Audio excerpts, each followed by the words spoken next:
Bonjour très chers compatriotes.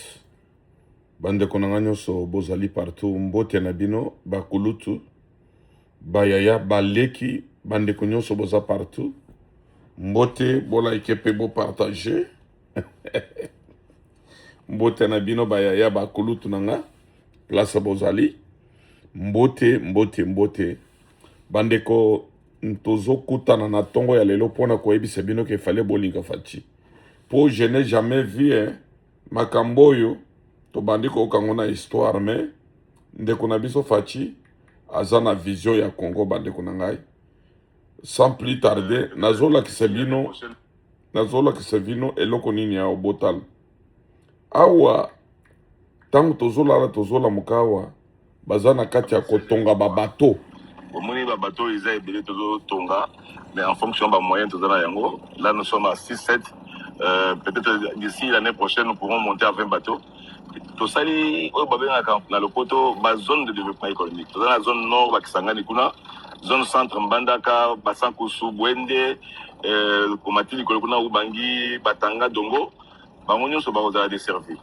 Et Babato a miné, et pour même ma marchandise, et Tiki dans centre, la mission miné, Mbandaka, Kisangani, Babato, Bozona, Oyo, et Kotina, Bafluent. Et Ketiki, la Bango, Babiloko, et Zui, Babiloko, Bango, Basadi, Bilanga, Bango, Bazana, Produits forestiers, Pessibiso, Tozongi, la Yango, Awa, Obana Mboka ya Congo, Babanda, Bazongi, la Kolia, Biloko ya Congo. Merci. Bande Kunangai, il fallait vous féliciter, Fachi, sans blague. Soko Zomona Muntu, Azolo Bamabe Pona Fachi, il fallait que Boumata Montouane. Nazola Ksebino, un certain monsieur, Azola Ksebino Zela, Botan. Ça c'est joli. Et bien, il éviter que Naza wapi. Naza en Allemagne était, Naza peine à Londres était. Ok? Naza en Allemagne était, Naza peine à Londres était. Naza na Kinshasa. Naza wapi, Naza na Kinshasa. Nazo leketeka eloko moko. 32 ans ici na Kaboy. 18 ans ici na Kaboy.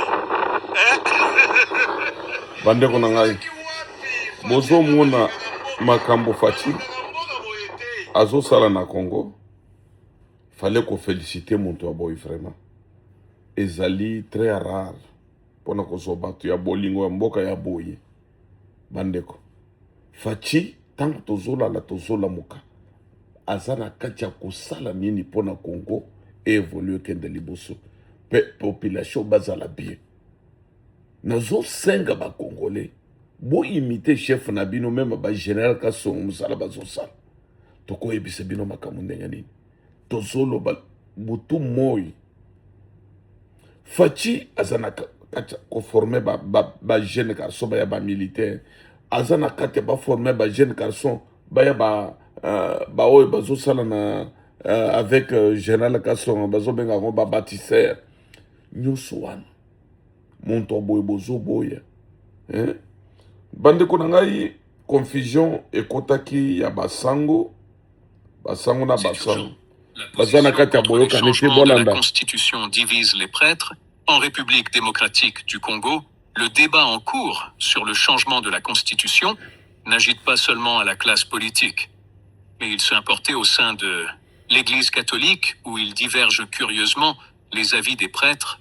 Le prêtre de Mbuji-Mayi, Emmanuel Bernard Kassanda, a tenu des propos qui s'opposent à ceux de la Kanko, et les évêques de Kananga montrent aussi leur disposition. C'est urgent. La position contre... Bande Kunangai, ba évêque nabiso, ba toto zo benga ke bazali ba pasteur bateya kabiso, boyokani na bango moko ezalite parce que bango moko lelo marche salami makasi na matadi pour le changement ya constitution na matadi marche munene salami lelo le premier kuna na matadi bato basali marche fallait kasi nazo comprendre te bato oyo bazolo bake ba changer constitution te baza majorité na bato senga o bazalaka na ngwana ou bien tala matadi mobimba eza na balabala ezosala maboye Congo mobimba. Aïe. Fachi béton. Fachi mwana mosalai. Vraiment. Makambo eza ebele koyebisa bino bandeko. Awa. Nazomona fayulu na kati ya kolela. Oko swaka poste na Congo yaya. Oko sumbi didi. Madidi ya sumbi didi. Mame, madidi ya sumbi didi. Mame, madidi ya sumbi didi penza. Bandeko. Makambo eza ebele. Muntu nyonso Congolais nyonso aza na droit ya koloba. Eza te ke yo vandi olobi te awa lobi mabe. Yo musala noka kobongisa. Kobongisa makambo ezali yo nde mutu obongisaka nyonso. Bandeko, nazoyebisa bino ke na Kigali makambo ezali ndenge mosusu. Nazolakisa bino population ya Kigali façon bazolela bolanda. Désormais, 2938 francs rwandais le litre, soit une hausse de 48% en 6 semaines. Un choc pour une économie dont le carburant irrigue tout. La flambée se diffuse rapidement des tickets de bus aux étals alimentaires. Comme souvent après ce type d'annonce, les autorités appellent à limiter les déplacements non essentiels et à privilégier les transports en commun. Mais dans les rues de Kigali, comme dans le reste du pays, la mobilité n'a rien d'un luxe. J'essaie de m'adapter, j'ai fait mon business. Je ne sais pas ne pas aller au travail, je ne sais pas ne pas aller chercher mes enfants à l'école. Et écoutez, on subit, on n'a pas le choix, on subit. Mais si ça continue comme ça, on sera obligé de compresser un petit peu son budget. We have to increase the prices for... On a été obligé de revoir nos tarifs. branding. Comme notre agence de branding est basée à Nairobi, on expédie. Bozoyoka. Bozokenda kusomba carburant ko uzolobaki na tarifa una mbongo nini. Na mbongo rwandaise ou bien na dollar américain oyo balobi ke ekotambola na Rwanda te. Bozana problème bolungo na Congo. Awa ezali FARDC na biso na kati ya mouvement bana mboka na biso na Congolais parce que jour et nuit petit béton zana kati ya ko préparer bande mukolo mususu bokola na kola mukaboy mbu tozi Rwanda mobimba wana nyonso sili tozi muluba moko azolo ba Kenya Rwanda totie kuna makambo ebaluki oyeba kate bomona kate chiluba zana na Zambie Zamba salaka makambo extraordinaire bango bakoza na espoir ke lokola bazo sala makambo bazo sala wana vraiment kuna na parlement européen bazo lobelaka makambo bolandango. Le Rwanda envahit le Congo et nous, en tant qu'Union européenne, nous envoyons encore des armes au Rwanda. Le Rwanda vole les ressources congolaises et nous, on va faire un accord avec le Rwanda pour acheter ces matières premières des Congolais qui ont été volées. Parce que c'est ce qui se passe. La Commission européenne a été faire cet accord avec le Rwanda et qu'est-ce qui s'est fait 2 mois après? Le M23, ce mouvement rebelle soutenu par le Rwanda, a été conquérir la plus importante mine de coltan au Congo pour, en contrebande, voler ses ressources et les mettre sur les marchés internationaux. Donc en fait, la Commission européenne a de quelque sorte offert son feu vert aux Rwandais pour envahir le Congo. L'Europe se trouve, en d'autres mots, du côté de l'agresseur. Et tout ça pour les profits des multinationales sur les corps des Congolais. Alors pillage, destruction, des millions de morts entre-temps, il faut que ça cesse. Parce qu'on l'a vu avec l'or au Mali, on l'a vu au Niger avec l'uranium, on l'a vu en Libye avec le gaz et le pétrole. C'est toujours la même chanson de pillage. Et après vous vous étonnez que les peuples du Sud se révoltent. Les Africains en ont marre. On le voit au Mali, au Niger, au Burkina, au Tchad, en Côte d'Ivoire, en République centrafricaine, au Sénégal. À chaque fois, les Européens ont été mis à la porte. Alors le moment est aujourd'hui de dire basta, le temps du colonialisme est révolu. Suspendez cet accord de pillage des ressources naturelles congolaises et imposez un embargo militaire au Rwanda. On n'a pas besoin de l'arme de crocodile, on a besoin d'action. Très chers compatriotes, wana ezalaki na réunion na Union européenne, oyo muntu azoloba wana azali député ya Europe azoloba makambo oyo ezosalama na makambo ezosalama. Vraiment awa tozali na mwasi ya Kakame azali ko dévoiler tout.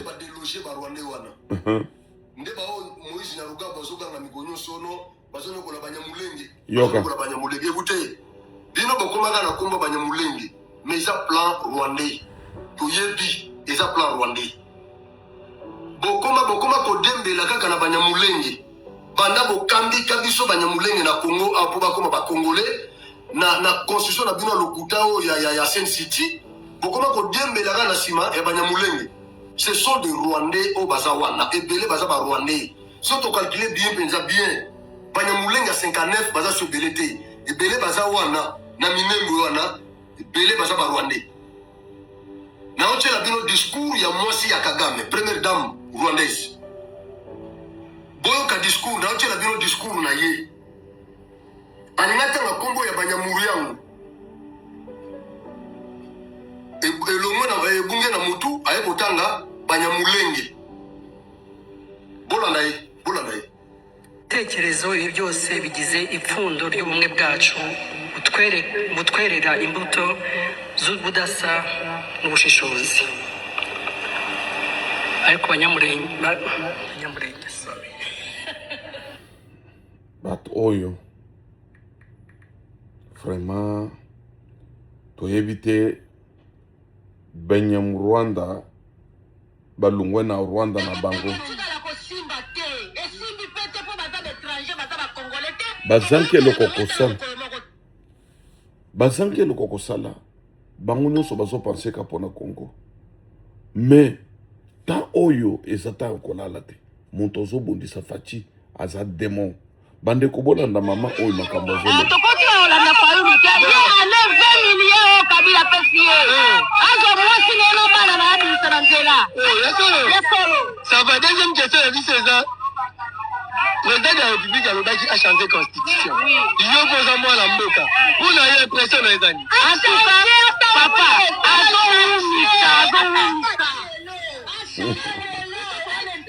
Bozolanda bande kuna ngai Congolais nyonso azana pousse changement ya constitution ezala.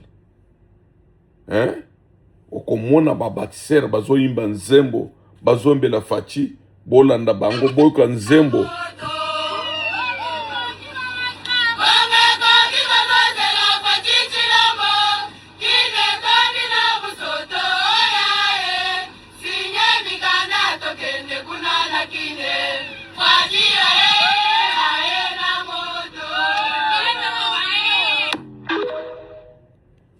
Bozolan, ayena moto. Fati béton. Comment Félix Tshisekedi est devenu président. Il a juste été appelé au bureau et on lui a donné le pouvoir, tous on était là et on a vu. Qu'en pensez-vous? Dis-moi dans les commentaires et abonnez-vous pour ne rien manquer. Paul Kagame. Aïe, bande. Paul Kagame azana katia kolela. Azo lela makasi, azo comprendre te makambo nini ezo salema. Bande ko tango tozolo banabino awa quelque part ba américain ba mindele ba tiaki kaya formation ya berabela na Uganda bolanda makambo ndenge zo salama. Uganda ezalaka na camp militaire moko bon eza centre de formation Kawewita. Eza centre ya kala bakagame oyo baleka kuna centre wana mission nango ezalaka ya formation kaka ya ba rebelle ebele na Congo awa na Afrique, surtout Afrique de l'Est mingi baleka na seyuana Kawewita na Uganda banani babanda kofinancer activité ya kawana ezaki ba américain bolanda Kagame, rébellion ya Kagame pour renverser Abiyarimana. Aleka, na seyo na kawita. Même ba Soudanais, presque ba rebelle ebele. Ata bananga o bozomo na batwana tout. Ebele ba leka kana kaweweta. Pour ba kende kozwa formation na rébellion. Américain de babandaki ko subventionner ba activité wana. Quand Trump a eu pouvoir awa, Trump a lobby, pas question il y a qu'à soutenir les sous-activités, il y a des rebelles, dans le centre de formation, il y a Kaweweta na Uganda. Bandeko ba fana na Uganda, bandeko bozolanda makambo ezali ebele vraiment oyo ezosalama na monde mobimba. Tango na yebisaka bino ke Trump oyo azali mutu nzambe soki azala te tolingi toyeba te makambo nini elingi esalama. Vraiment bolanda passer na biso oyo azalaki na Canada babengana ye aza pe na masolo ye wana zolo. Est notre ennemi. Ah bon? La France, c'est notre ennemi. L'Angleterre, c'est notre ennemi. Tout ce qu'ils veulent, c'est nos minéraux et ils ne nous respectent pas. Merci. Merci. Il fallait ba Congolais ba comprendre. Union européenne baza ba ennemi na biso. Makambo bazo bisebino boy na boy